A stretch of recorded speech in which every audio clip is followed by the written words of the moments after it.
bahwa waliur rahman satu, didapat dengan takwa dan iman.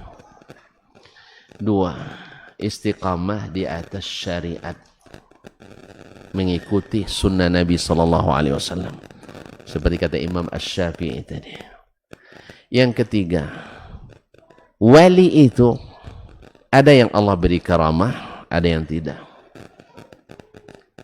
Tapi karamah yang sesungguhnya itu adalah tidak perlu takut, tidak perlu gentar.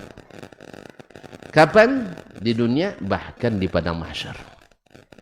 Karena Allah akan berikan dia aman. Ma'asyiral kiram dirahmati Allah. Yang keempat, bahwa yang namanya karamah itu tidak bisa dituntut, dipelajari. Karena itu khusus pemberian. Namanya saja karamah. Jadi kalau ada nanti kewalian dan karamah diajarkan, dititiskan seperti ilmu kebal, ilmu kanuragan, ilmu apa macam-macam lah, ilmu ingkang, luekang dan sebagainya. Kalau ini, itu bukan karamah. Kemudian karamah itu tidak dipromosikan. Bahkan para wali itu rata-rata ingin menyembunyikan.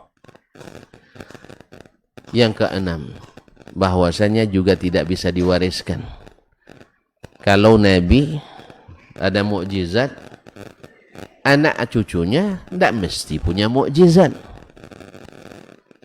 Kalau Nabi waliullah, anak keturunannya tidak mesti semuanya jadi waliullah. Makanya gulu kepada orang-orang yang dianggap wali itu dilarang dalam agama. Nah, siapa yang menerima sikap gulu ini, walaupun dia keturunan Nabi, sesungguhnya telah melanggar syariat Nabi SAW dan tak patut disebut wali. Karena tidak sedikit orang sambil merangkak untuk cium tangannya. Kadang-kadang berbaris pula laki perempuan. Perempuan di depan, laki-laki belakang. Memang zaman ini kita sudah punya sifat itik. Tahu itik? Itik. Bebek. Tidak suka orang bebek. Hah? Cukup tidak uang tadi untuk bebek? Cukup anak. Kalau ada saya tambah. Kalau Islam mengajarkan, bebek gimana cara mentakutnya jantan betina? Yang tahu tunjuk tangan. Masukkan ke air. Nah, masuk ke air.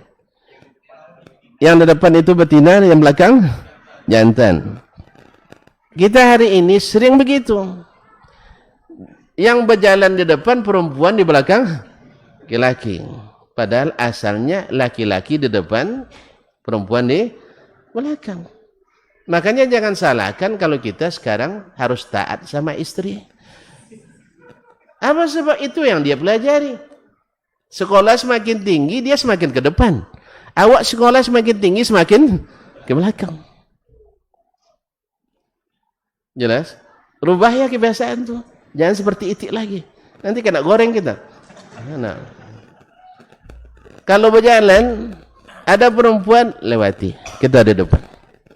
Karena memang itu adatnya dan itu adabnya. Apa sebab?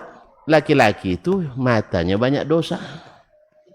Kalau perempuan tidak begitu tertarik.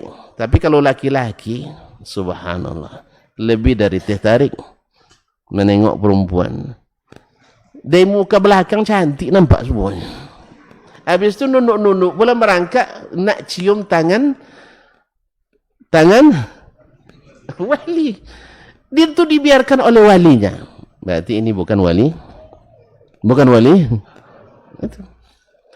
Karena wali itu mesti orang-orang yang tegak di atas syariat yang bersih. Bukan di atas hawa dan nafsu. Sudah jelas? Hafalkan yang tadi? Ada yang sudah hafal tunjuk tangan? Saya ulang lagi. Kalau gitu diulang dari awal lagi nampaknya.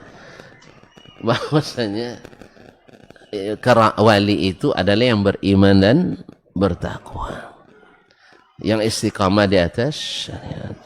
bahwasanya karamah itu ada kadang tidak. Karamah tidak dituntut, tidak dipelajari, tidak dititiskan dan tidak diwariskan. Ayahnya bisa dapat karamah, anaknya tidak mesti. Makanya ayahnya kiai, anaknya tidak otomatis jadi kiai. Kalau kita kan tidak asal ayahnya masya Allah kiai, anaknya otomatis jadi kiai. Memang bisa di mana? Kaum muslimin dan muslimat dirahmati Allah. Nabi SAW, Nabi semulia-mulia hamba Allah. Tapi di antara keluarganya ada yang sejahat-jahat hamba Allah. Siapa? Abu juga. Abu Lahab. Allah musta'an. Dan ada yang baik tapi tidak mendapatkan kewalian, tidak dapat karamah. Abu juga, namanya Abu Talib. Orangnya baik sama Nabi SAW. Tapi tak beruntung menjadi wali Allah. Tetap menjadi wali syaitan. Karena dia terpengaruh oleh waswas syaitan. Padahal mau mati lagi, dia masih takut juga. Tidak disejajarkan namanya dengan Abu Jahal, Abu Lahab, dan lain-lainnya. Takut dia. Makanya kaum muslimin dan muslimat dirahmati Allah, syaitan punya wali, Ar-Rahman punya wali. Walius syaitan menerhakai, melangkangi syariat Allah. Waliur Rahman taat mengikuti aturan Allah Tabaraka wa Ta'ala.